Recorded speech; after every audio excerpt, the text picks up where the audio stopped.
Assalamualaikum warahmatullahi wabarakatuh.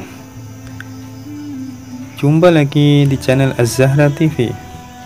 Bagi Anda yang baru bergabung dengan Az-Zahra TV 1, silahkan like dan subscribe agar tidak ketinggalan video terbaru dari Az-Zahra TV 1. Diceritakan bahwa di wilayah Khurasan, Asia Tengah, pada abad ke-8, hiduplah seorang perampok yang bernama Fudail bin Iyad. Sosok yang biasa melakukan kejahatan di rute antara Abu Wardah dan Sirjis itu amat ditakuti. Jangankan bertemu muka, siapapun pengelana jalur itu, bila mendengar namanya disebut saja sudah merinding ketakutan. Suatu malam, sejumlah pedagang ingin melewati lembah pada jalan tersebut untuk menuju Sirjis. Mereka menyadari daerah itu sangat rawan perampokan. Apalagi kawanan Fudail bin Iyad kerap beroperasi di sana. Maka mereka berlunding terlebih dahulu dalam kemah sebelum meneruskan perjalanan. Seorang di antara mereka berkata, "Sungguh, Fudail bin Iyad dan gerombolannya biasa melancarkan aksinya di daerah ini. Kita harus berbuat apa?" Seorang yang lebih alim dari ketiganya menjawab, "Siapkanlah panah-panah kita. Kita akan memanah ke arah mereka bersembunyi. Jika anak panah kita tepat mengenai sasaran, hendaknya kita melanjutkan perjalanan. Bila tidak begitu, sebaiknya kita kembali saja. Akan tetapi," lanjut dia, "kita tidak sekadar memanah, lebih dahulu kita membacakan ayat-ayat Al-Quran. Semoga Allah Subhanahu wa Ta'ala menolong kita." Masing-masing pria itu menggumamkan beberapa kalam Allah sebelum menjalankan rencana itu. Sementara tak jauh di sana, Fudail bin Iyad dan kawan-kawannya sudah bersemangat untuk menggembur kafilah dagang tersebut. Para penjahat itu berniat langsung menyergap begitu mereka mendekati lembah yang gelap. 3 pedagang dalam kafilah itu pun bersiap. Orang yang pertama melepaskan anak panahnya setelah membaca Al-Quran surah Al-Hadid ayat 16, yang artinya, "Belum tibakah waktunya bagi orang-orang yang beriman untuk secara khusyuk mengingat Allah dan mematuhi kebenaran yang telah diwahyukan kepada mereka? Dan janganlah mereka berlaku seperti orang-orang yang telah menerima kitab sebelum itu." Kemudian mereka melalui masa yang panjang sehingga hati mereka menjadi keras, dan banyak di antara mereka menjadi orang yang fasik. Fudail bin Iyad ternyata mendengar ayat tersebut dibacakan. Tiba-tiba tubuhnya terasa bergetar hebat. Ia pun merintih berteriak keras, bahkan kemudian jatuh pingsan. Para anak buahnya mengira bosnya itu terkena tembakan panah.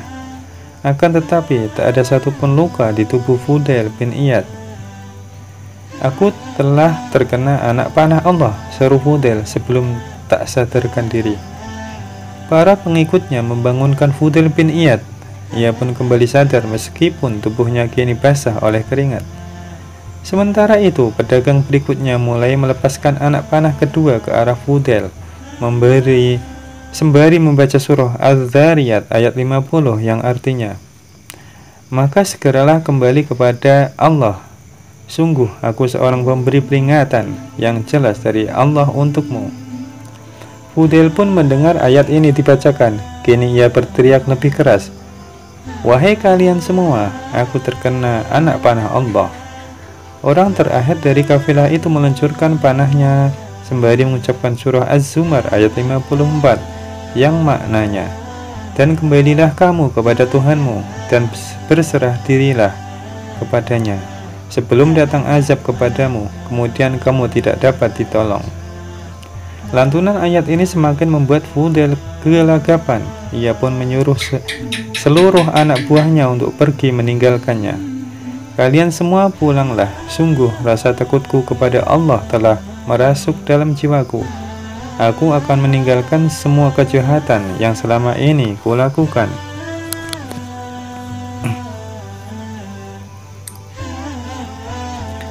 Bertemu sang raja, Fudail sendiri langsung melangkahkan kakinya ke arah Makkah.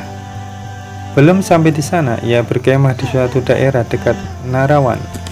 Yang Fudel tak ketahui, Sultan Harun ar-Rasyid di istananya sedang bermimpi dalam tidurnya. Suatu suara gaib menyeru kepadanya dalam keadaan tak sadar itu. Sungguh Fudel bin Iyad takut kepada Allah dan memilih mengabdikan diri kepadanya. Sambutlah ia di negerimu. Sultan ar-Rasyid keesokan paginya menyuruh beberapa orang untuk menemukan Fudel bin Iyad. Setelah beberapa waktu, orang-orang suruhan itu dapat membawa Fudel ke istana Baghdad. "Wahai Fudel," kata Sultan, "aku melihat dalam mimpiku suatu suara menyeru kepadaku tentang keadaanmu. Aku diseru agar menyambutmu datang." Fudel terkesima, ia lantas menyeru ke arah langit, "Ya Rob, dengan kemurahan dan keagunganmu, engkau telah mencintai seorang hamba yang berdosa, yang telah menjauh darimu selama 40 tahun. Fudel kemudian diterima Sultan Harun ar-Rasyid dengan sambutan yang baik. Ia pun kini telah berubah total. Taubatan nasuha yang dilakukan telah membuatnya kembali ke jalan cahaya. Sejak saat itu, ia mencurahkan seluruh waktu hidupnya untuk belajar dan ibadah. Menjadi ulama besar. Ia cukup lama menetap di Kufah sebelum menghabiskan sisa usianya di Tanah Suci. Pada puncak karirnya sebagai ulama, ia dijuluki masyarakat sebagai ahli ibadah di dua kota suci, Abid al-Haramain. Fudel wafat pada Muharram 187 Hijriah atau 803 Masehi di Mekah. Sejak meninggalkan dunia kemaksiatan, Fudel bin Iyad menekuni berbagai ilmu agama, terutama hadis. Ia berguru dari banyak ulama pada masanya. Di antaranya adalah Sufyan as-Sauri, Al-A'mashi, Mansur bin Mu'tamir, dan Hisham bin Hasan. Selain itu, ada pula nama-nama lainnya semisalnya Sulaiman at-Taimi, Auf al-Arabi, Atta' bin As-Sa'ib, serta Sofwan bin Salim. Pada akhirnya ia dikenal sebagai pakar ilmu hadis dan memiliki banyak sanad. Beberapa tokoh yang di kemudian hari menjadi ulama besar tercatat pernah berguru kepadanya. Sebut saja Imam Syafi'i, Ibnu al-Mubarak, al-Humaidi, dan Yahya bin al-Qattan, kemudian Abdurrahman bin Mahdi, Utaibah bin Sa'id, serta Bishar al-Hafi. Itulah kisah daripada seorang perampok besar yang menakutkan dan menjadi ulama besar, Fudel bin Iyad. Apabila video ini bermanfaat, silahkan like dan share agar bermanfaat bagi seluruh umat Islam. Terima kasih. Bila wafi taufiq wal hidayah wal afu minkum. Wassalamualaikum warahmatullahi wabarakatuh.